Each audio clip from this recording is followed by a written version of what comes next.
ई live study YouTube channel पर आप सभी का स्वागत है। हिमाचल प्रदेश में वन रक्षक की भर्ती की जो ग्राउंड की प्रक्रिया है लगभग कंप्लीट हो चुकी है। अब अधिकतर अभ्यर्थियों का यही प्रयास है, यही उनकी मेहनत करने का सही टाइम है कि आखिरकार में इस रिटन टेस्ट को कैसे क्वालिफाई करें। तो ई लाइव स्टडी टीम आप लोगों के लिए बिल्कुल तैयार है। हमारी टीम आपको यहाँ पे कोचिंग के स्पेशल वीडियो लेकर आएगी जो कि बिल्कुल निःशुल्क में रहेंगे। आज के इस वीडियो में हम आपको समझाएंगे कि हिमाचल प्रदेश का जो वन विभाग है, पर्यावरण और पारिस्थितिकी है, किस तरह से आपके एग्जाम के लिए महत्वपूर्ण है और किस तरह के कौन कौन से प्रश्न यहाँ से पूछे जा सकते हैं। तो सबसे पहले बात करते हैं हिमाचल प्रदेश की स्थिति के बारे में। हिमाचल प्रदेश की लोकेशन क्या है? साधारण भाषा में बात करें तो आप सबसे पहले तो याद रखिएगा कि जो हमारा हिमाचल प्रदेश है, जो हिमालय पर्वत है, उसमें पश्चिमी छोर पर है। देखिए, आपको कुछ ज़्यादा टफ यहाँ पे प्रश्न नहीं आएंगे, सिर्फ आपसे यही पूछा जाएगा कि ये कौन से छोर पर है, या ज़्यादा हो गया तो इसका अक्षांश या देशांतर पूछा जा सकता है। तो जिन अभ्यर्थियों ने अब सोच लिया है कि हमने फॉरेस्ट गार्ड बनना है तो उन्हें छोटी छोटी चीज़ें ये याद रखनी होगी। एक और चीज़ यहाँ पे बता दें, जिसको आपको बड़ा करके बताएं। यहाँ पे देखिए, हिमाचल प्रदेश की जो उत्तरी सीमा है जम्मू कश्मीर से लगती है, पश्चिम सीमा की बात करें तो पंजाब से लगती है। देखिए, प से पश्चिमी कर लीजिए, प से पंजाब को जोड़ दीजिएगा, उत्तरी और कश्मीरी को आप इस तरह से इंटरलेट कर दीजिए। कभी भी आप नहीं भूलेंगे इन चीज़ों को। तो इस तरह के टिप्स के साथ में हम यहाँ पे पढ़ने का प्रयास करेंगे। दक्षिणी, देखिए यहाँ पे न आ रहा है, न के साथ में आप हरियाणा जोड़ दीजिएगा। और पूर्व में हमारे पास तिब्बत आता है और दक्षिण पूर्व में हिमाचल की जो सीमा शेयर करता है वो उत्तराखंड है। अब देखिए, आपको क्या प्रश्न यहाँ पे पूछा जा सकता है जो हमारी ये सीमाएं टच करते हैं। जम्मू कश्मीर की राजधानी क्या है? श्रीनगर है। पंजाब की क्या है? चंडीगढ़ है। हरियाणा की राजधानी भी आपकी चंडीगढ़ ही है, ठीक है। और यहाँ पे उत्तराखंड की राजधानी देहरादून है। ये चीज़ें आपको इंटरलेट करनी होती है अपनी तैयारी के साथ में, ठीक है। और हिमाचल की कुछ सीमा उत्तर प्रदेश के साथ में भी लगती है। उत्तर प्रदेश की राजधानी लखनऊ है, बीजेपी की वहाँ पर सरकार है, आदित्य योगीनाथ जी वहाँ के मुख्यमंत्री है।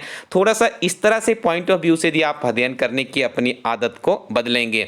और बहुत सी परीक्षाओं में ये प्रश्न भी हमें देखने को मिला है कि हिमाचल प्रदेश का शाब्दिक अर्थ क्या होता है। देखिए, कहीं भी लिखा होता है बर्फ से ढका हुआ हिमालय या बर्फ का पर्वत एटसेट्रा। तो इस तरह से आपको अपनी कॉमन सेंस के आधार पे उसका आंसर जोड़ना है। यदि हम साधारण भाषा में बात करें तो हिमाचल प्रदेश को बर्फीली चोटियों का प्रांत भी कहा जाता है। हिमाचल प्रदेश को देखिए, यदि आप देखेंगे तो फ्रूट बॉल के नाम से भी जाना जाता है। ये प्रश्न भी पहले कई बार पूछा जा चुका है। आगे बढ़ते हैं और आगे आपसे क्या पूछा जा सकता है। देखिए, हिमाचल प्रदेश की जो ऊंचाई, देखिए हमारा जो हिमाचल प्रदेश है ये पहाड़ों मैदानों से होता हुआ पहाड़ी क्षेत्र से एक बिल्कुल इस तरह से इंटरकनेक्टेड है, ठीक है। ऐसा नहीं है कि बिल्कुल ही समतल है या बिल्कुल ही पहाड़ी क्षेत्र है। तो मुख्यतः जो आमतौर पर माना जाता है, समुद्र तल से हमारे इस प्रदेश की जो सीमा शुरू होती है 350 मीटर से लेकर 7025 या 26 मीटर भी इसे कहा जाता है, जो सबसे ऊंची हमारी चोटी है। तो ये ऊंचाई भी आपने यहां से याद रखनी है, ठीक है।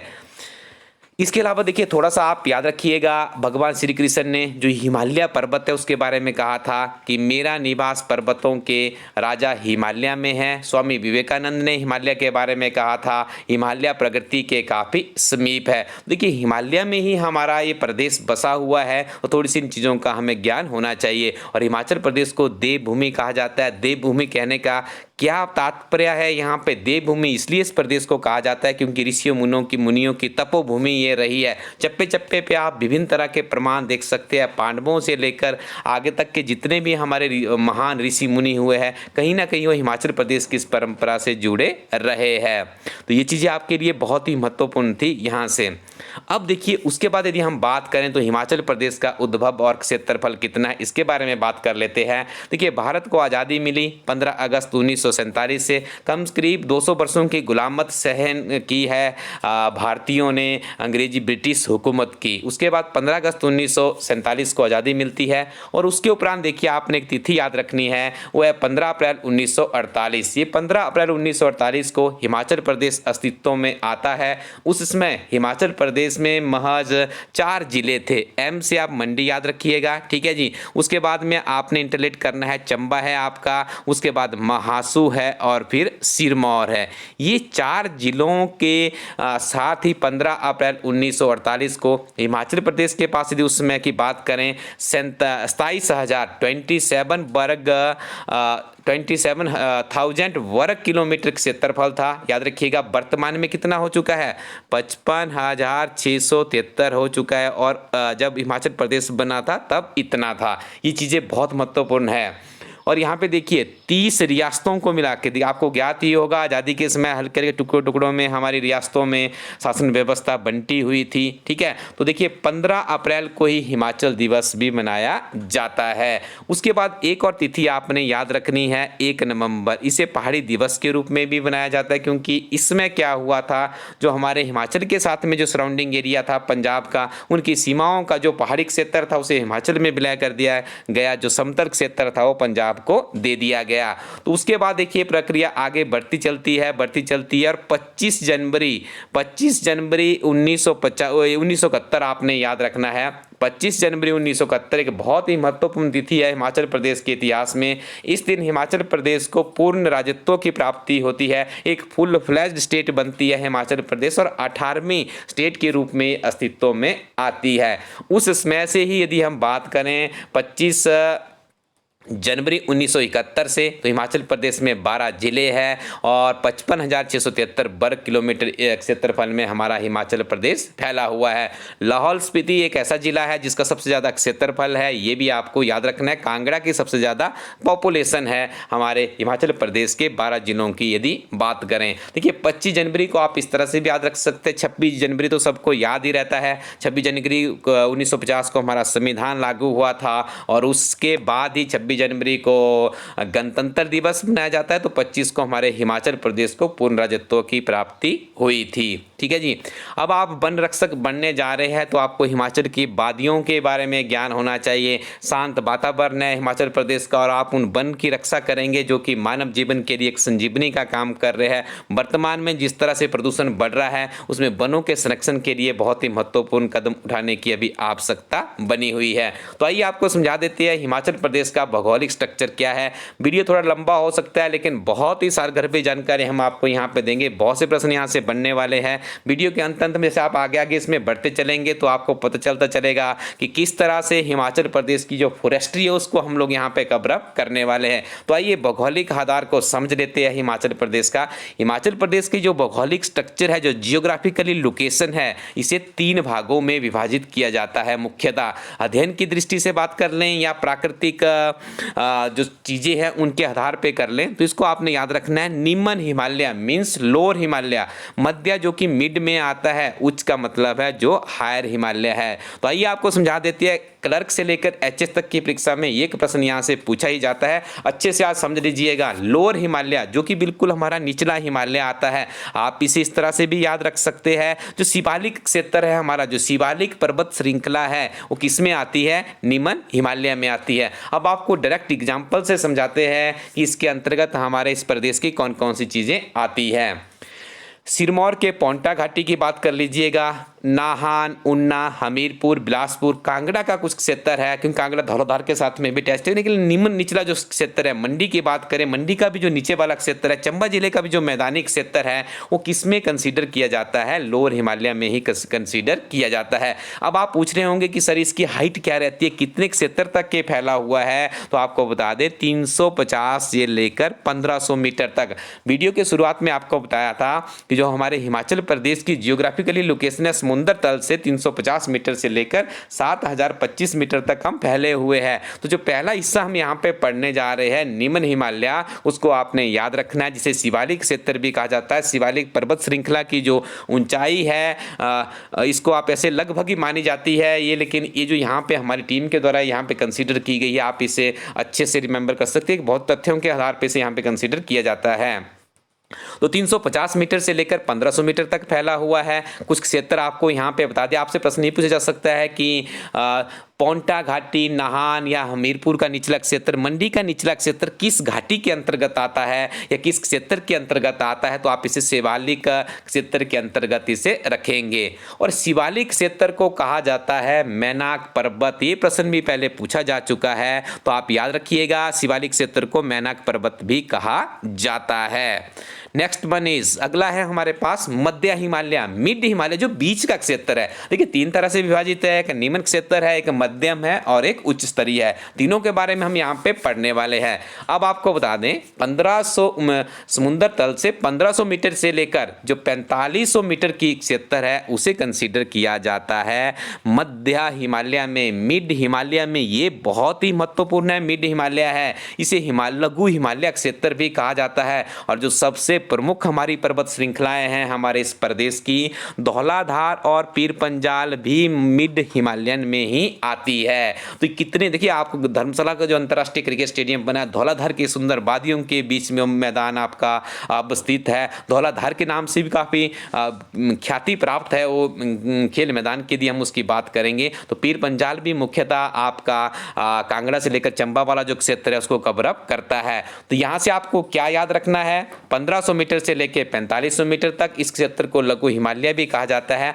और इस क्षेत्र में हमारी 2 प्रमुख पर्वत श्रृंखलाएं आती है, धौलाधार एवं पीर पंजाल। अब बात करते हैं कौन कौन से जिले इससे इंटररिलेट है, तो मंडी की याद रखिएगा, मंडी, कुल्लू, चंबा, शिमला, ये जिले हैं, इनका जो ऊपर वाला क्षेत्र है ये किसमें कंसीडर किया जाता है, मिड हिमालय में कंसीडर किया जाता है। और देखिए धौलाधार पर्वत श्रृंखला को श्वेत श्रृंखला भी कहा जाता है, क्योंकि ये बर्फ से ढकी रहने के कारण इसे श्वेत श्रृंखला के नाम से भी जाना जाता है। 2 कंसेप्ट आपके यहाँ पे क्लियर हो चुके हैं। आइए बढ़ते हैं उच्च हिमालय की तरफ, ग्रेटर हिमालय की तरफ। तो ग्रेटर हिमालय की जो ऊंचाई मानी जाती है वो 4500 मीटर से लेकर 7000 मीटर तक मानी जाती है। आप इसको 7025-26 तक भी आगे कंसीडर कर सकते हैं। यहाँ पे आपको जो याद रखने वाली बात होती है, सबसे महत्वपूर्ण वो चीज होती है, इसे जास्कर पर्वत श्रृंखला भी कहा जाता है। जास्कर याद रखिएगा कहाँ पे आता है, ग्रेटर हिमालयन में आता है। यहाँ पे कौन कौन से जिले हैं, लाहौल स्पीति है, किन्नौर है, चंबा का कुछ क्षेत्र है जो कि हाईली ऊपर हाइटेड एरिया है, किसमें कंसीडर किया जाता है, तो कंसीडर किया जाता है ग्रेटर हिमालयन में। आइए अब क्विक सा रिविजन करते हैं ताकि ये चीजें आपके कभी भी जीवन में भूल ना पाए। वीडियो को ध्यान से सुनिएगा, पूरी एनर्जी लगा दीजिएगा, क्योंकि आपको नौकरी लेनी है। अपने आप को इतना बता दीजिएगा, या इसमें यूट्यूब चैनल के प्लेलिस्ट में जाइएगा कि पुलिस नाम से एक वीडियो मिलेगा आपको, अभी रिसेंटली उसे लॉन्च किया गया, बहुत मोटिवेटिव वीडियो है, एक बार सुन लीजिएगा, आपको बहुत ही पॉजिटिव एनर्जी मिलेगी। तो जो भौगोलिक आधार है हमारा हिमाचल प्रदेश का 3 भागों में विभाजित है। निम्न लोअर हिमालय, जिसमें आपको शिवालिक क्षेत्र के पर्वत श्रृंखलाएं देखने को मिलेगी, 350 मीटर से लेकर 1500 मीटर तक फैला हुआ है, मैनक पर्वत के नाम से जाना जाता है। सिरमौर, नाहन, ऊना, हमीरपुर, बिलासपुर, कांगड़ा, मंडी, चंबा का क्षेत्र इसके अंतर्गत आता है।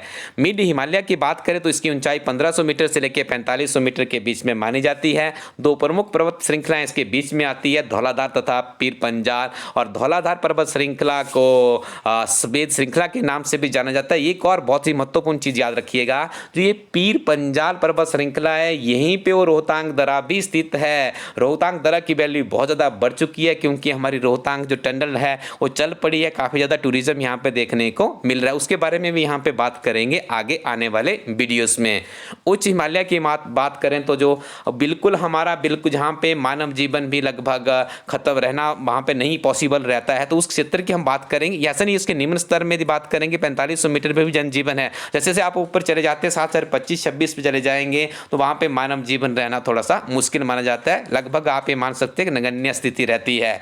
तो यहाँ पे देखिए जास्कर पर्वत श्रृंखला यहाँ पे है, और चंबा, लाहौल स्पीति और किन्नौर का कुछ क्षेत्र ग्रेटर हिमालयन के इसके अंतर्गत आता है। तो ये कंसेप्ट आपका हो चुका है clear.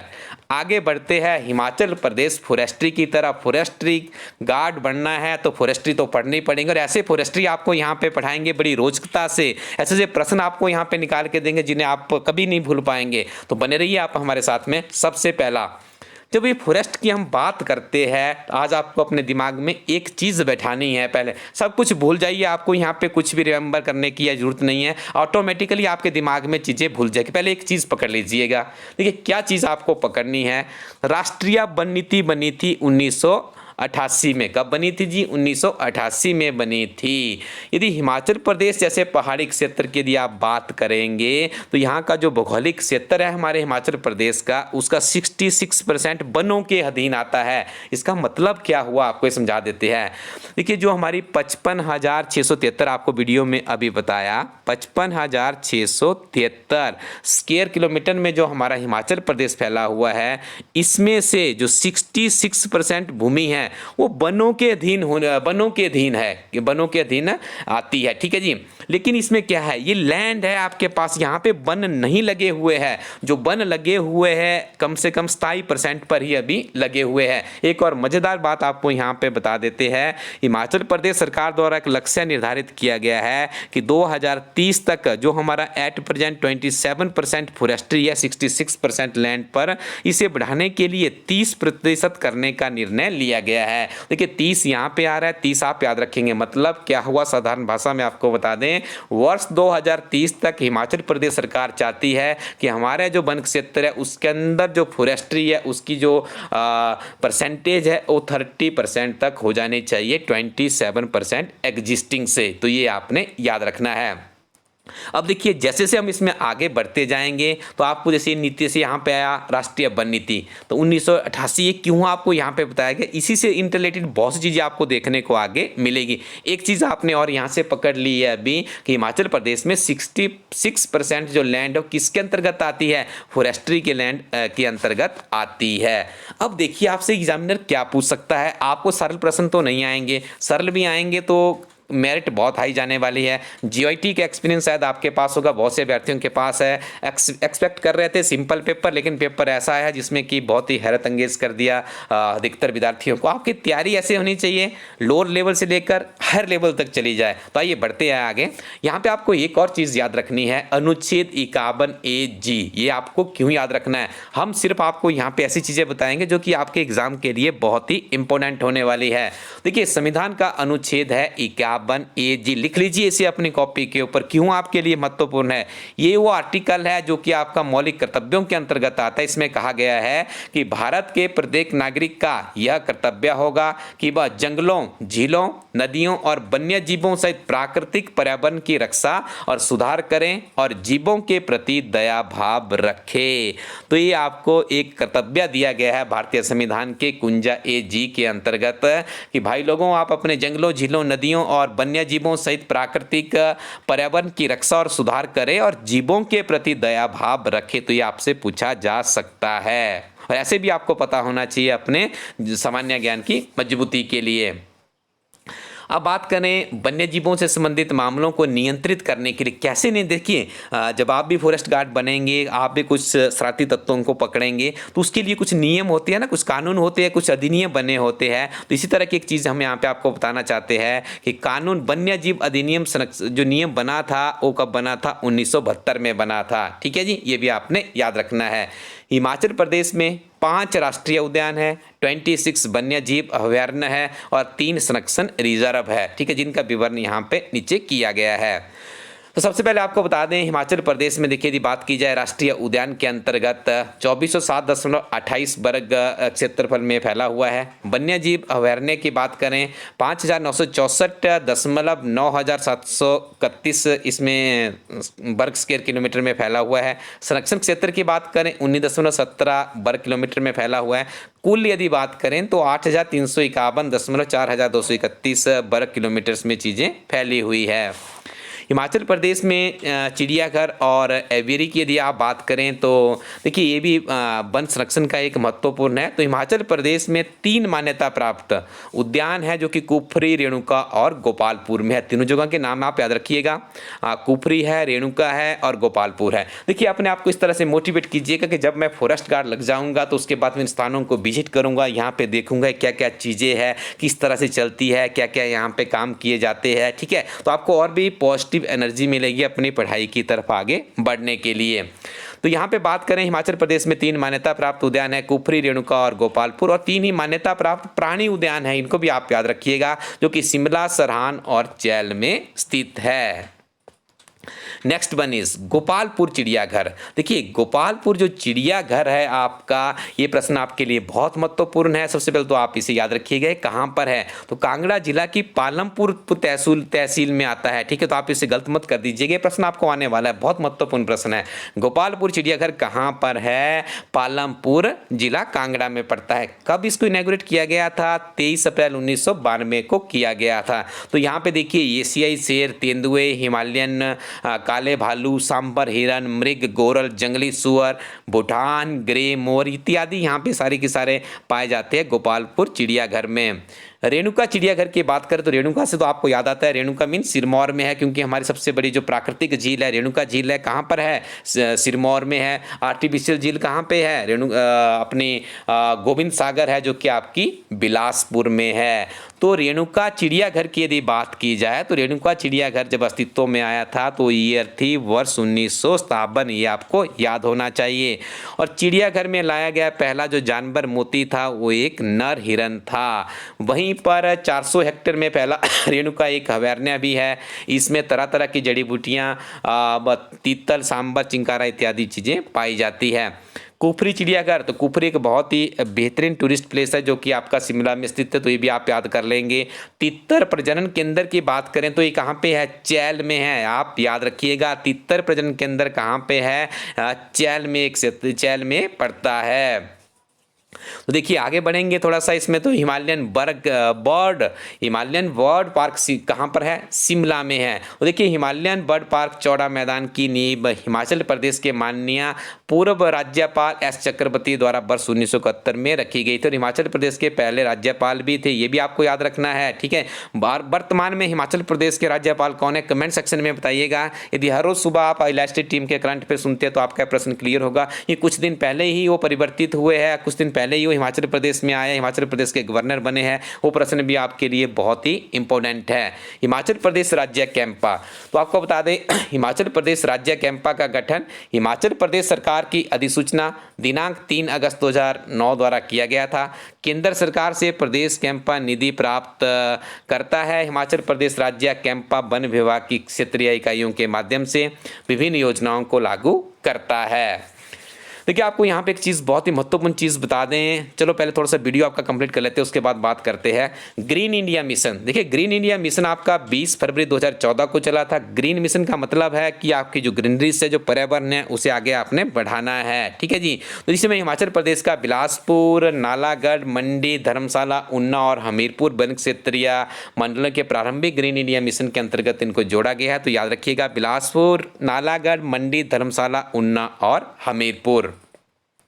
Next one is most important question, secure Himalayan project क्या है? सबसे पहले तो आप ये सिक्योर है इसकी एब्रिविएशन याद कर लीजिएगा, securing livelihood conservation sustainable use and restoration of high range Himalayan ecosystem. This is very important for you, इसको याद कर लीजिएगा, ठीक है जी। उसके बाद देखिए जो सिक्योर हिमालयन प्रोजेक्ट है, तो ये प्रोजेक्ट आपका 2 अक्टूबर 2017 को शुरू हुआ था। ये तो आपसे पूछा, शायद ये आपसे नहीं भी पूछा जाए, लेकिन ये प्रश्न एक बार एचएस में पूछा जा चुका है कि कौन कौन से क्षेत्रों को ये कवर अप करता है, कौन कौन से जिलों में चलाया गया है सिक्योर प्रोजेक्ट, ये आपको पता होना चाहिए। तो देखिए जम्मू कश्मीर है, हिमाचल प्रदेश, उत्तराखंड और सिक्किम।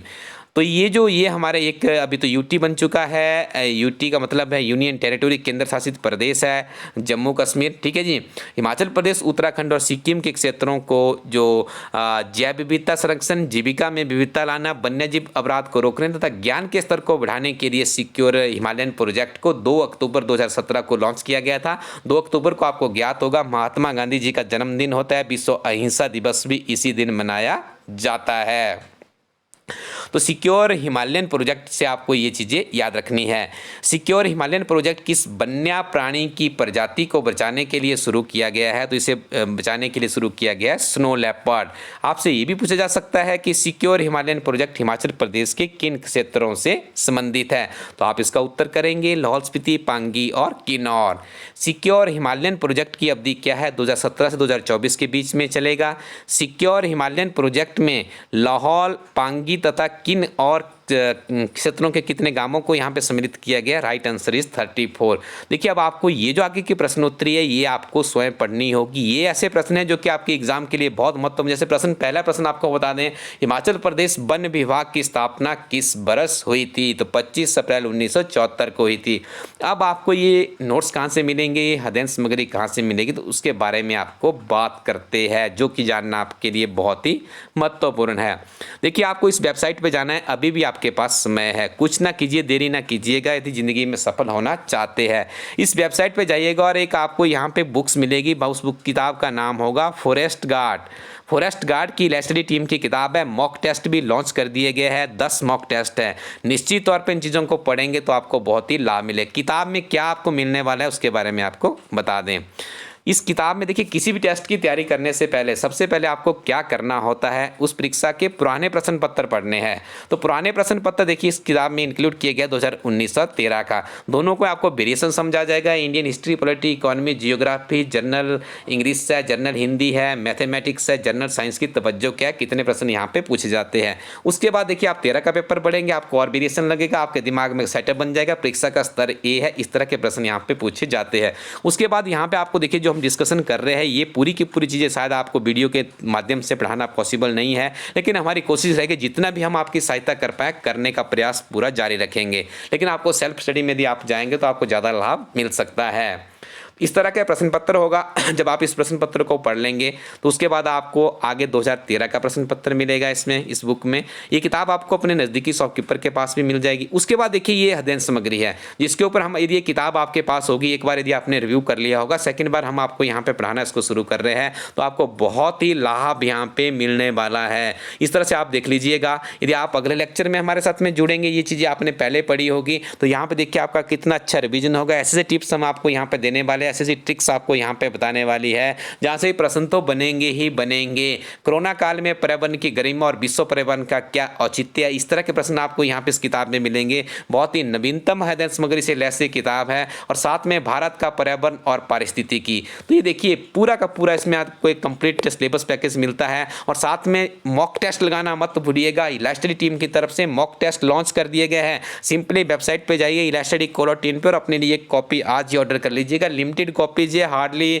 100-200 कॉपी हैं उसकी बची होगी। तो यदि आपके पास वो कॉपी होगी, परीक्षा का इन्वायरमेंट आप अपने घर में एक बार एक्सपेरिमेंट कर सकते हो। ऐसे प्रश्न बनाए गए जो कि आपकी बिल्कुल नवीनतम जो उसकी परीक्षा पद्धति है उसके आधारित रहेंगे। तो आप ilashtreecolor वेबसाइट पर जाइएगा और यदि आप चाहते हैं कि इलास्ट्री टीम इस सीरीज को कंटिन्यू करें, कमेंट में अपना रिस्पॉन्स कीजिएगा। अच्छे से हमें प्रमोट करने के लिए थोड़ा सा आप हौसला अफजाई करने के लिए स्टार लिखिएगा, गुड लिखिएगा कि अच्छा है, क्या क्या इसमें सुधार करने उसके बारे में बताइएगा और वीडियो को शेयर जरूर कीजिएगा। जितने ज़्यादा व्यूअर्स मिलेंगे उतने ही अच्छे से हम आप लोगों के लिए इस बार कोचिंग कैंपेन यहाँ पे फ्री ऑफ कॉस्ट में शुरू करते रहेंगे। Thank you very much. Keep watching इलास्टडी यूट्यूब चैनल।